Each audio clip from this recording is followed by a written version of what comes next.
Hi, welcome to the State of the Nation. I'm your host, Mike Sham, and I'm very excited today to introduce our guest, a very important person in South African politics, Mr. Herman Mashaba. Herman, welcome back to the State of the Nation. Really good to see you here in load-shedding Johannesburg. Well done. Thank you very much for the invitation. As always appreciate being given the opportunity to discuss issues facing us, but not just really discussing issues facing us. What are the solutions? Because we know about we know load shedding. I mean, it's you really wish it was a dream. We know about the collapse of our infrastructure. We know about the complete breakdown of the rule of law. So I think I would really suggest today let's focus a little bit on the solutions on saving and fixing South Africa. Yeah, certainly, as I tell most of the guests, if we once you get into sort of ANC bashing, we don't have enough time in the day because you know it's very easy to list all of the issues that have to be dealt with in South Africa because there are many and serious. Well, I can write you 10 books with one book every month on an ANC failure, Bible size, every month on different aspects. So I think we all know it. Let's see if we can focus on the solutions. I think there's about 12 books just behind you right there that have been written over a period of 15 years talking about various parts of the failure. So let's talk about where we are. Obviously, all focus now is heading. We seem to have sacrificed the present and the near future because nobody can operate, no business can operate, no growth can happen in a country that can't even provide basic services, power, etc. Mm-hmm. So everything is looking forward to the general election next year, more or less. The DA had the elective conference recently, and after he got re-elected as leader, John Steenhuisen spoke about his Moonshot Pact, which I think is a terrible name, by the way, because, what is that? And I do understand where that comes from, but no, you could have been a little bit more interested than that. But it does feel like a very important moment in South Africa for a proper coalition to work together to unseating the ANC. I think, Mike, one thing that South Africans, if we want to make a mistake, is to deny the fact that South Africa has entered the era of coalitions. Whether we like it or not, no one can govern on their own. ANC is going to substantially drop their support base, and no one is going to govern outright, including us as ActionSA, with all the best intentions in the world. The only thing that we can assure South Africans about ActionSA is going to be one of the major players come 2024. There's no doubt about this, whether people like it or not.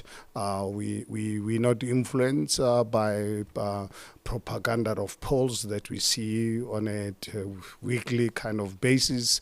We work on the ground every day. As I'm talking to you right now, I've got people on the ground throughout the country.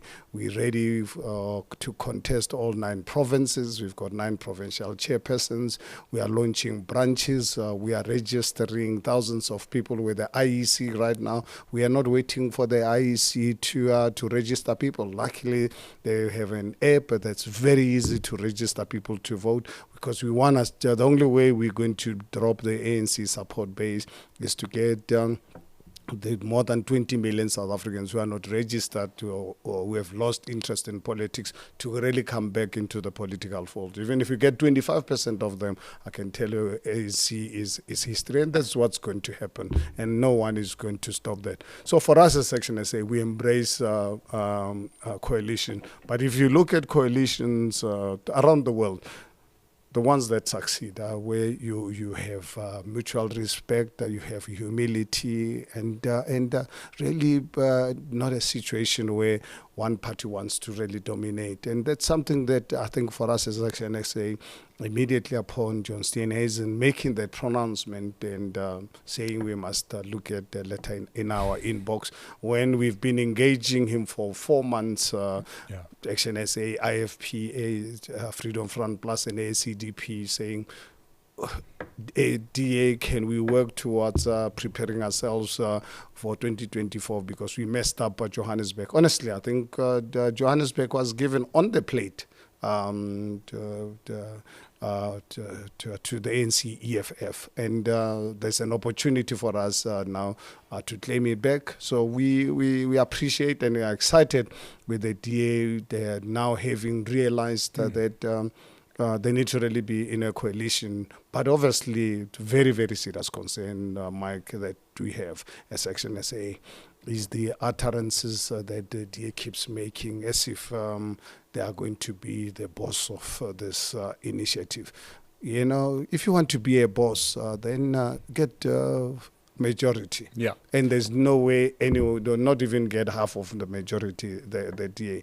And I think to stop this delusion that they're the biggest party, yes, they are, but come 2024, are they going to be? You know, so I think if you can approach, they can learn to approach this matter with some kind of respect and humility. I believe we've got a very good chance because, as I've said to you, no one is going to win outright. Yeah. And like-minded parties needs to develop that mutual respect, treat one another in a manner that can build a solid foundation to keep the ANC and EFF out. I think that just certainly from my side, there may have been some good that comes out of the coalition problems over the last year or so on both sides of the aisle. It feels to me that perhaps on your coalition with the potential coalition partners that you mentioned, the DA and the Freedom Front, etc., I think it reinforces the need for you guys to work together without one guy throwing his weight around to the degree that it can hurt the coalition. And on the other side of the aisle, where as you say, cities like Johannesburg and Ekurhuleni and so on have been handed to the coalition of destruction in the ANC and the EFF, it also gives the voters an opportunity to see what waits for them if they do continue to support those parties. Absolutely. You know, so some good may come out of this unpleasant situation. Yeah, well, I think it's not only political parties that needs to learn from this experience. I think the voters, ultimately, they are the ones who decide. It's not political parties. We operate on the mandate we receive from the voters. So I think and really hope that the voters can also really learn. I hope they are watching. The only thing that we have to really get this so-called experts calling themselves analysts and so forth, who create a narrative that coalitions don't work. Instead of actually going deep into the subject matter, what they do, they call themselves analysts and experts, but they look at issues on the surface. They work on headline news. Yeah. You look at what's created instability in the city of Johannesburg. I mean, in Gauteng, the 3 metros in Gauteng.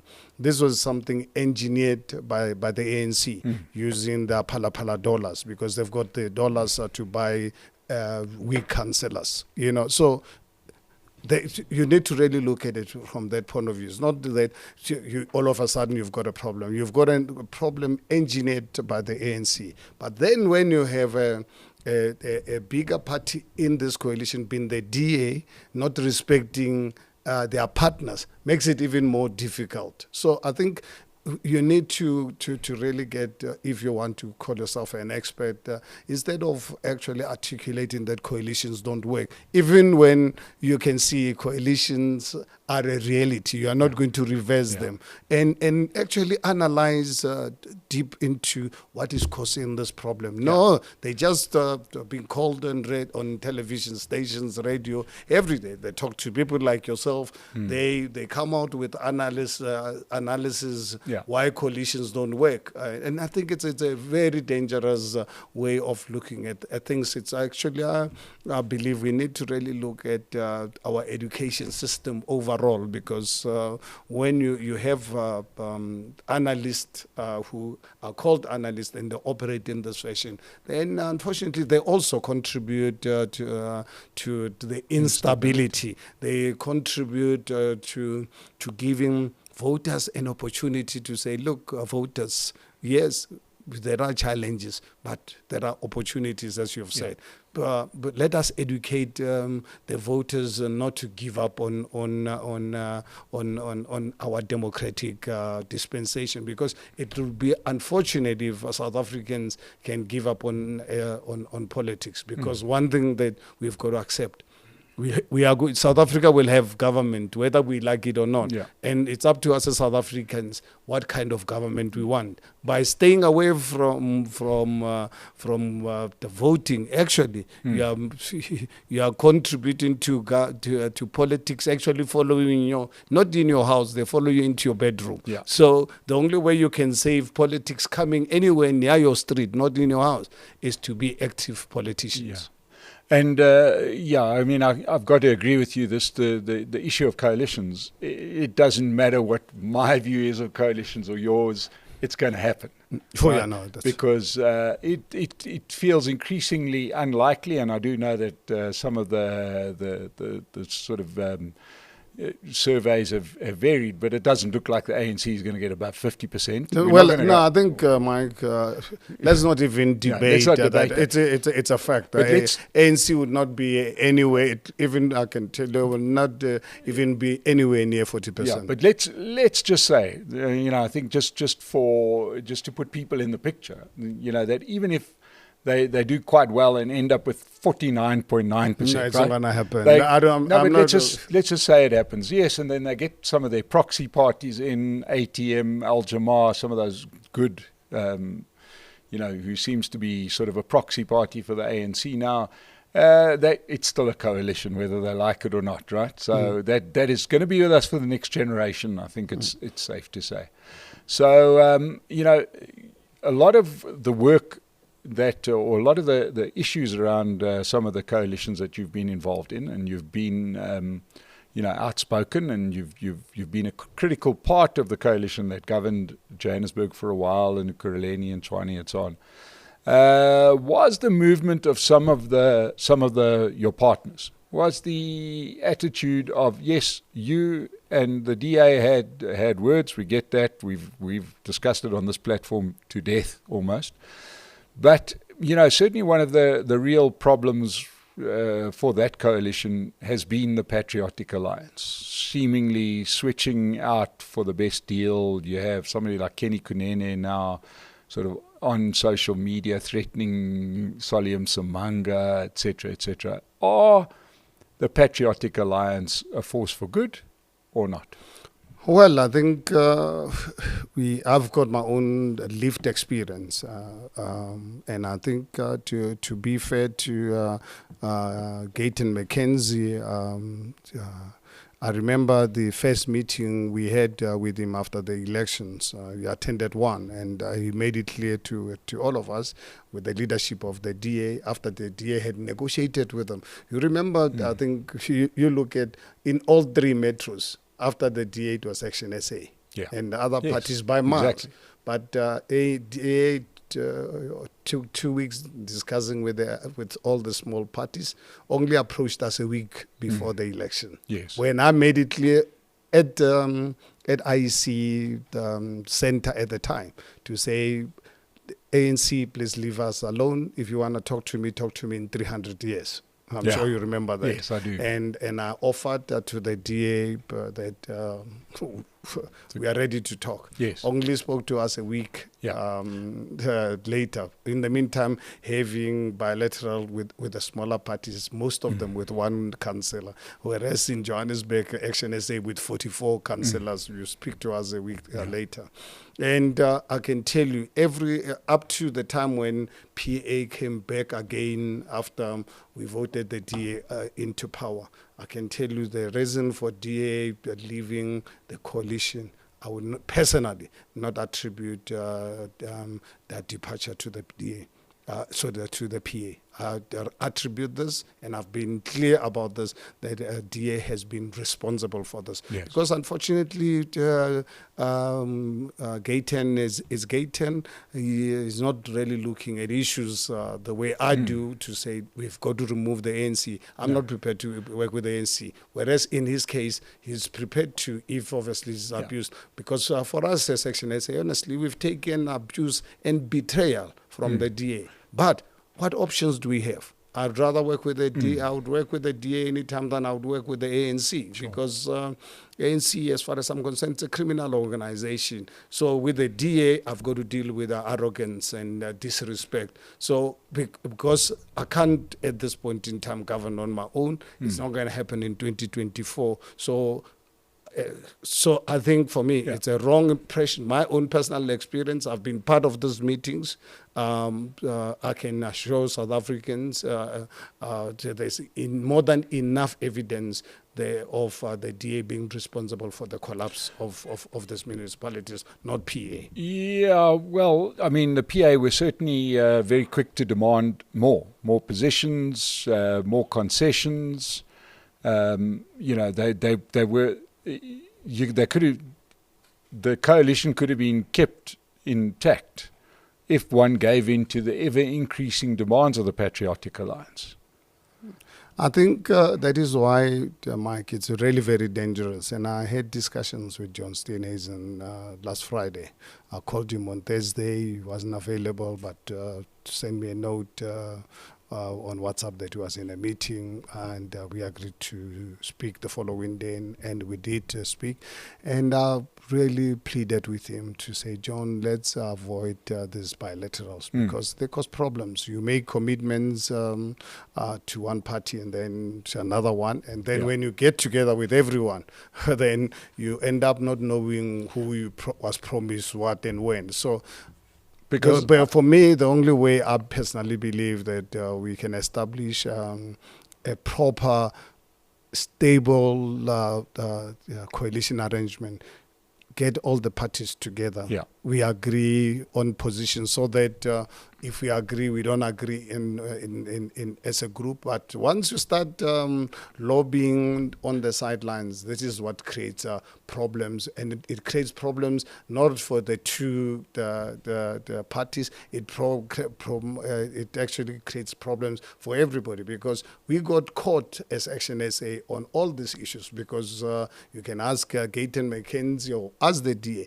The DA had promised them to, because they are the ones who brought the PA into this, on their side without consulting us. And they promised them that they will later on give them 2 seats. And every time, if you look at the DA, when they want to collapse the arrangement, they have a weapon called Solim Simanga, who they always use to insult you before the meeting. Before something positive has to come out. If they want to collapse, Solim Simanga is a laptop that is being used. So, and we've been watching. I know personally I've been watching these developments, and I really hope that they will learn from this and negotiate in good faith. And I'm not for one minute saying Gayton McKenzie is an angel without any No, in doubt. actual fact, he's the one who came into it, and you said that your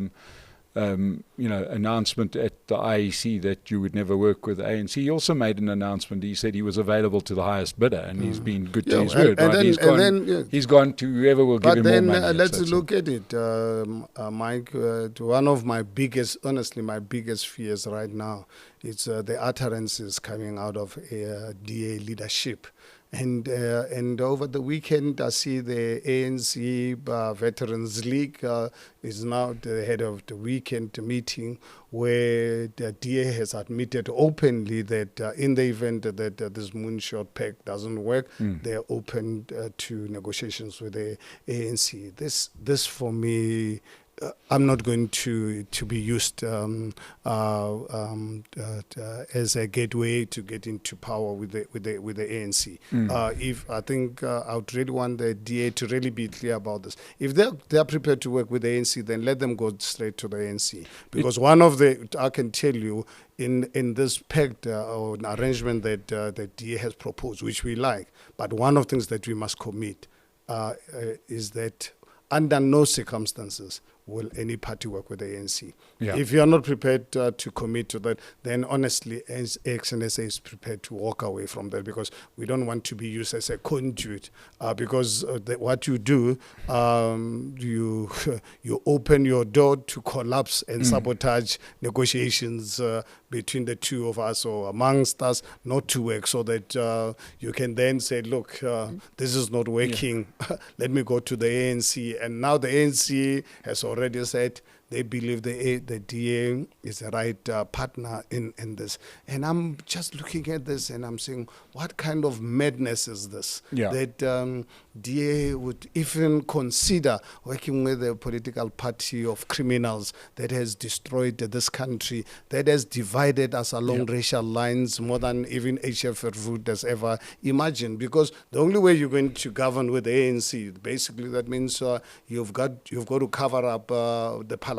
Because if not, you're going to collapse that government. That basically means you have to accept the fact that ANC must continue with the broad-based black economic empowerment and affirmative action and dividing us as South Africans along racial lines. Because those are the things that, honestly, you don't have to, I don't need any expert to tell me that ANC is not to give up on this with anyone. Yeah. We've got to pursue our relationships with the Russians and people who don't add value to South Africa and so forth. So there are things that you can see that no human being would really be able to get ANC to shift their focus. So you can imagine DA working with COSATU to destroy jobs and destroy businesses, So these are things that I'm saying is, how do you even consider working with such an organization? There is a potential here for something that I think we've seen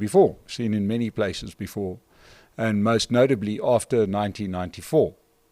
And, it may sound ridiculous now, but I don't think it is totally ridiculous, because a similar thing happened in Zambia, of all places, as I recall. And that is, you could have a situation where in the post-election time here in South Africa next year, in 2024, that the ANC absolutely splinters apart, because that can't hold. I mean, that is a party built on, you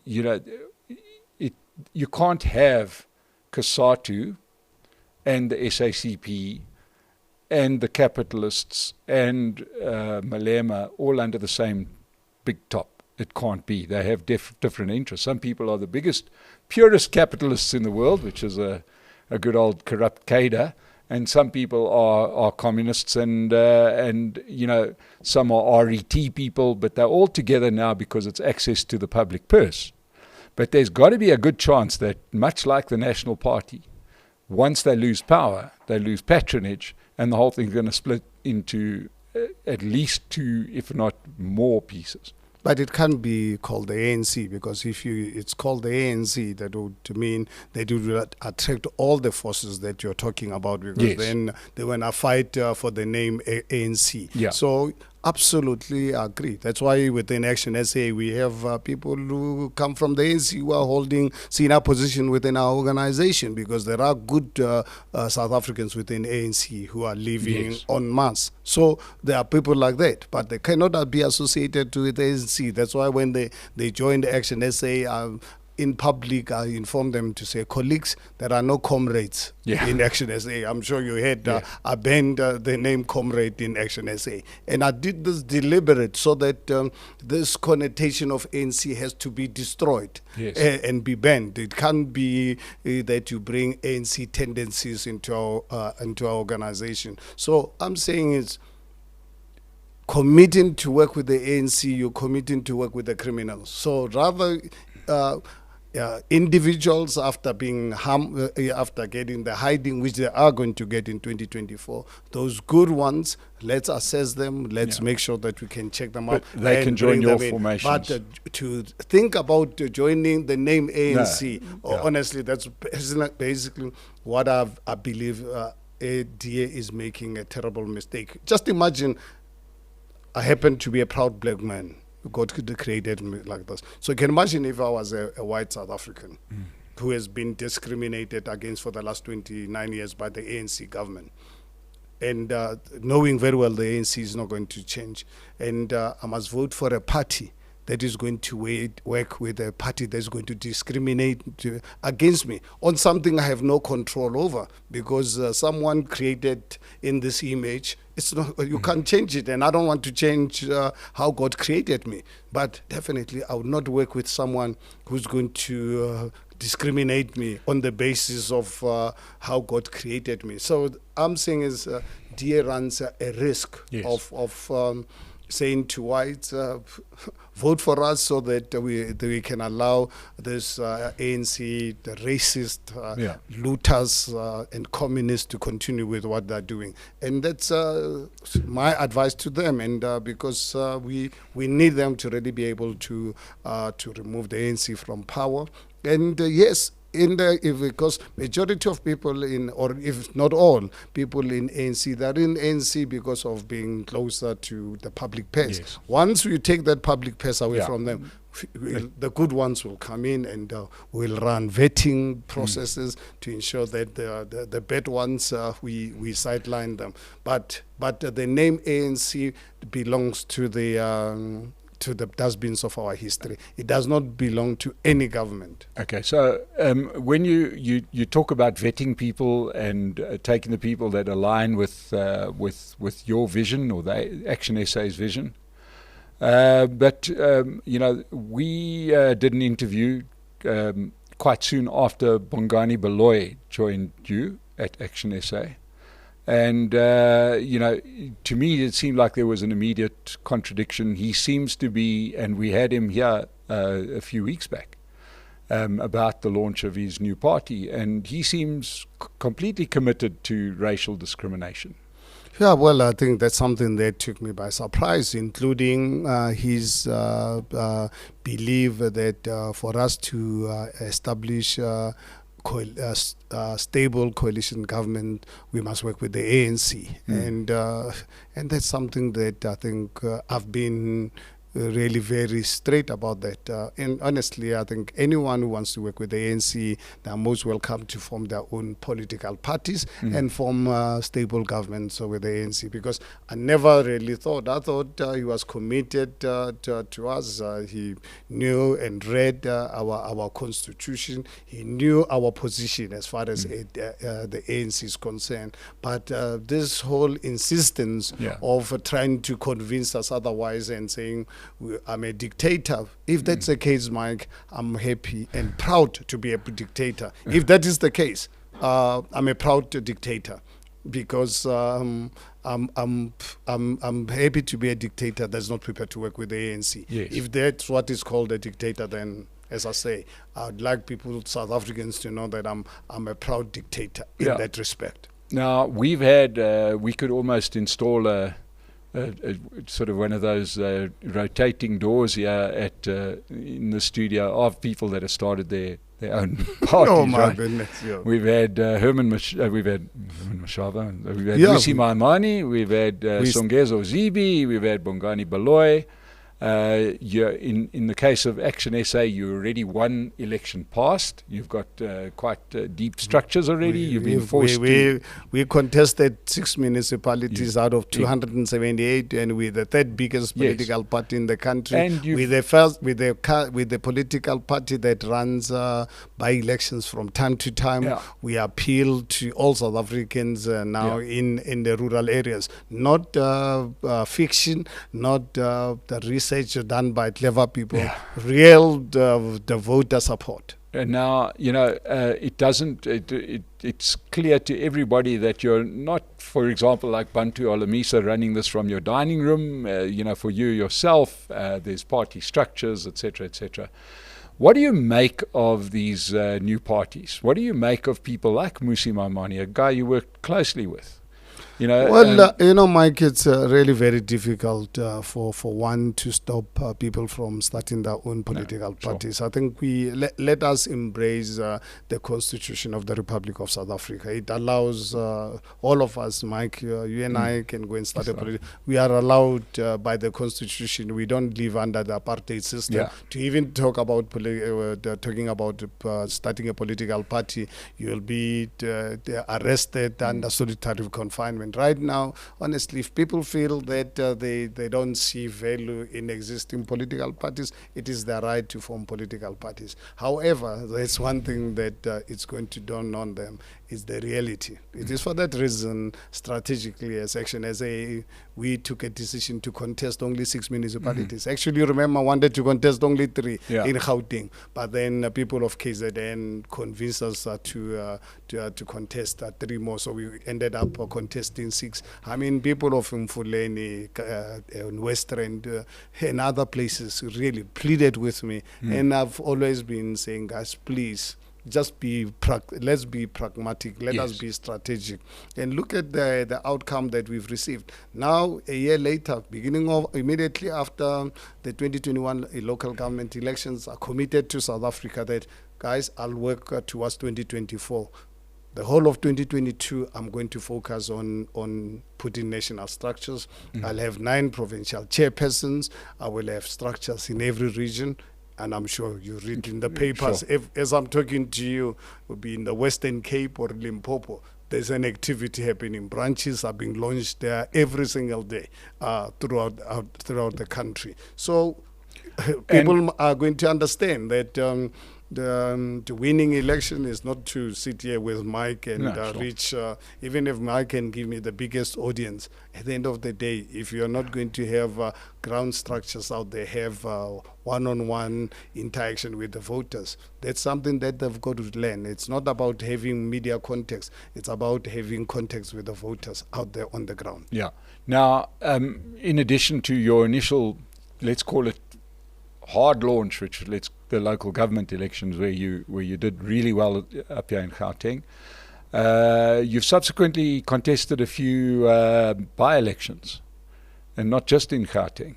Yeah, well, the last one 2 weeks ago was in Nongoma, the deep rural KZN. Went there on the day of the election. My goodness, I mean, from our house in Simpiti took us just over 4 hours, and to go from one voting station to the next in one ward.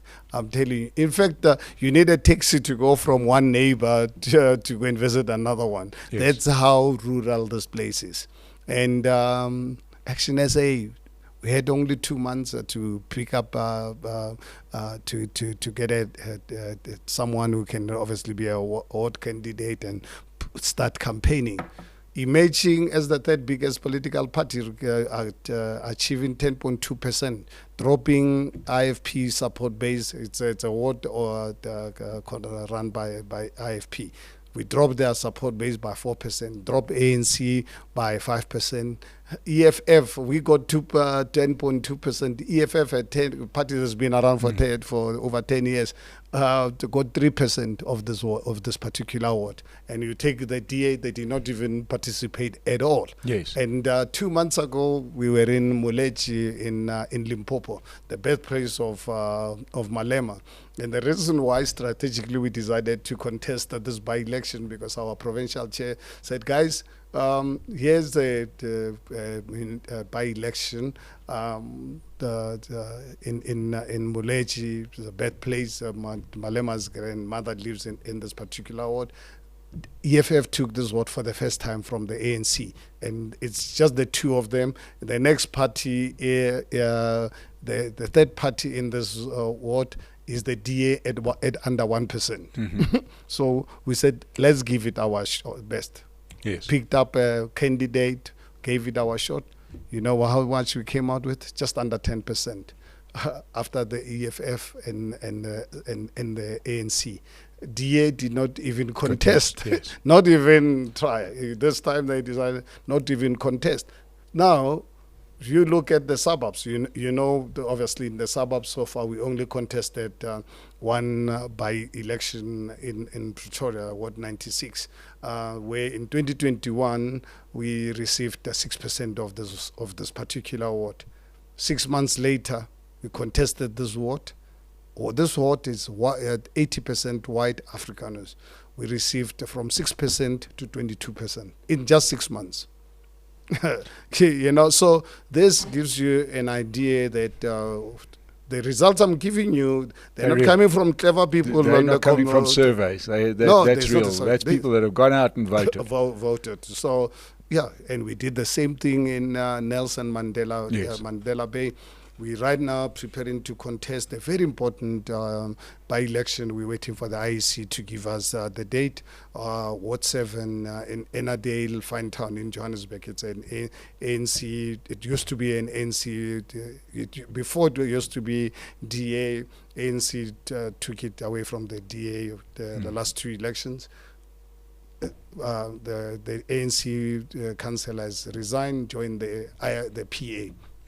We're going for it as ActionSA. We've already started the work. I'm on the ground there on a regular basis. We are right now looking for a superstar candidate who can represent us. And we believe that what is very crucial because it's going to drop the ANC support in Johannesburg by one councillor. Because remember in 2020, in 2016, one councillor was very important. Remember in 2016 when I was the mayor, ANC had 124 councillors. ActionSA came, we dropped them to 91. So we want to bring them now to 90. And we want to go from 44 to 45. Yeah. And you remember, Mike, you're most welcome to go into your internet, look at what the experts said about ActionSA. They said ActionSA is the biggest political joke to emerge out of South Africa. They said if we get 3 councillors in Joburg, we'll be lucky. We're sitting today with how many? 44 councillors. 44. We're the 3rd biggest party. We beat the EFF by miles. By miles. Yeah. They're sitting now with 29 councillors, ActionSA 44. Right. So you're on the right track. The question then is, looking forward, the big story going ahead is the general election, where a couple of pieces have shifted.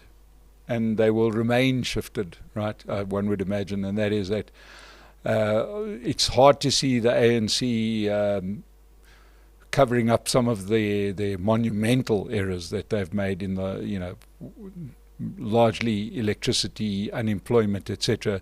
There seems to be no will or no plan to fix that up from their side. There seems to be a lot of fallout in the support for the EFF around the country. They did what seems like quite a silly thing in KZN, where they really seriously. It's still got to be the most politically naive move in making a move against the IFP, who they had a little cozy relationship with. Where do you see now? Now you're a very, very optimistic guy, and you're a guy with big ambitions. But realistically, what do you think 2024 holds for ActionSA? Well, at this point in time, Mike, I would really desist from giving you real numbers, because they'll be academic. They'll be academic. Yeah. But one thing I can assure you is that ActionSA, the disruption we caused in 2021, we're going to cause even a bigger damage. We're going to disrupt the political environment in this country. We're going to emerge as a key player in this country. There's a very good chance of us being the ones actually putting together a coalition government. But I think the DA is going to be crucial in this arrangement. The only time we'll fail to form a coalition arrangement, because we definitely won't form a coalition with the ANC and the EFF, And let me tell you why. From the ANC side, the ANC is a criminal organization, so there's no way that anyone would expect me to associate with criminality.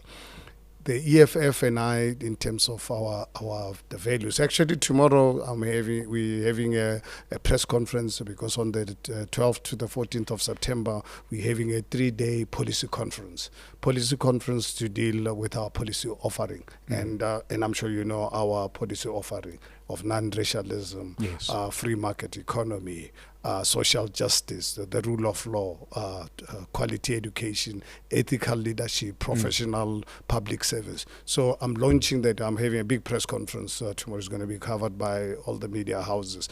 But the actual big day is going to be for the 3 days, where our policy offering is going to be led, it obviously be led by us, but driven by experts. We are inviting farmers with farming experience to assist us to come out with policies that can stabilize food security in this country. We're inviting education specialists to assist us to ensure that we can have one coherent education outcome for South Africa. We want the business people to come and assist us in coming out with reforms as to how we can grow our economy, and in terms of the rule of law, work with retired policemen and women, judges, magistrates, and so forth. You'll see it's going to be 3 days of real historic milestone in the country, where openly we're going to be discussing this, and I'm really glad with the response we are receiving so far from society. Yes. in general. So tomorrow I'm launching the Latin South Africa to await this 3-day historic event that South Africa has never actually seen before. So that's why, for that reason, and these are things that I know they resonate with South Africans. Sure. And another thing that I think South Africa needs to hear, and I'm going to leave it in a sort of a closing point, and that is, South Africa has struggled, especially some of the parties that we've seen sort of come and go. I mentioned earlier someone like Bantu Alamisa, Buthelezi didn't want to go. We've got many parties. Patricia de Lille doesn't look like there's anybody else besides her. Now you are a you cut a big figure. You're a guy with a track record. You're the guy everybody wants to speak to with regards to ActionSA. Do you have a good leadership pipeline within ActionSA that the public can look forward to continuity once Herman Mashaba decides that your work is done and ActionSA moves on? One thing that I can pride myself, and I challenge anyone to visit our website to really look at the depth of leadership that's running this organization. ActionSA is not Herman Mashaba any longer. In fact, last night I was so immensely proud, sitting at home watching the news. All of a sudden there's this youngster, and he's probably in his 20s. He's one of our councillors in the city of Johannesburg, representing us on this motion of no confidence against the mayor. And Thabo Mdluli interviewing this guy. I didn't know about it. I just happened to have been watching TV, and probably was given 15, 20 minutes. And afterwards, I sent a note to my colleagues, and I said to my wife was in the room at the time, I said, I've just listened to this young boy. I'm really very proud. I mean, he was the real star in terms of just really dealing with the issues. And the thing is, what gives me this pride is you can see what he was articulating and expressing was coming from the heart. It wasn't playing a political game, and this gives us that sense. That's what I'm saying is, I challenge anyone, visit our website, go and look at our Senate. Senate is our highest decision-making body. No political party in this country has got such diversity as ActionSA. It's a fact. You look at our support base in terms of electoral support. No political party, not even Nelson Mandela, has ever received the support from across all color lines and racial base and whatever. This affects, they're there on our website. Have a look. That's why I'm really so confident of the people. I cannot even just mention one because there's many. There's just really too many. It would not really be fair to say we've got Michael Booman, or we've got Funzi Ngubeni, or we've got Dasuren Pandey. I've got everyone, and what I'm excited about.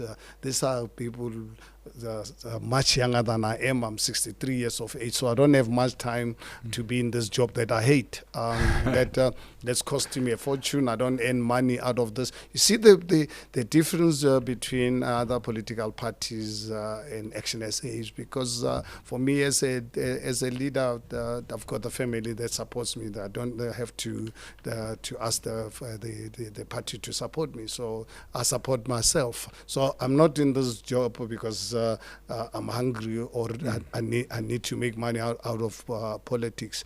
I mean, this press conference that's coming in September. I've said to the family, can I have the money? The party needs the money assured before we can start making plans.